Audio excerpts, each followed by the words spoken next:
السلام علیکم دوستو، پاک ٹیلنٹ 92 میں خوش آمدید۔ تحریک لبیک پاکستان کے سربراہ علامہ سعد حسین رضوی کی طبیعت ناساز بتائی جا رہی ہے۔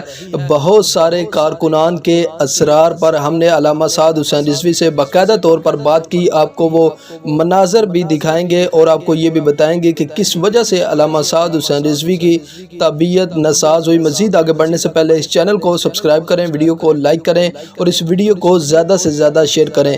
جی ناظرین، آپ جانتے ہیں کہ علامہ سعد حسین رضوی دین کو تخت پر لانے کے لیے انتہائی کوشش کر رہے ہیں، جن کی وجہ سے رات کو بھی ان کو جاگنا پڑتا ہے اور جو ملاقاتوں کا سلسلہ ہے وہ بھی ساتھ ساتھ جاری ہے۔ اس کے علاوہ سیاست پر بھی ان کی گہری نظر ہے۔ اتحاد اہل سنت کے حوالے سے بھی وہ بہت ہی زیادہ کوشش کر رہے ہیں اور آرام نہ کرنے کی وجہ سے یہ بتایا جا رہا ہے کہ علامہ سعد حسین رضوی کی طبیعت جو ہے وہ ناساز ہوئی ہے۔ دین کو تخت پر لانے کے لیے علامہ سعد حسین رضوی انتہائی کوشش کر رہے ہیں۔ تو جی ناظرین، آپ سکرین پر یہ دیکھ سکتے ہیں کہ پہلے سے زیادہ اب علامہ سعد حسین رضوی کی طبیعت بہتر ہے۔ جیسے جیسے اپڈیٹ ملتی رہے گی آپ کے ساتھ شیئر کرتے رہیں گے۔ اللہ حافظ۔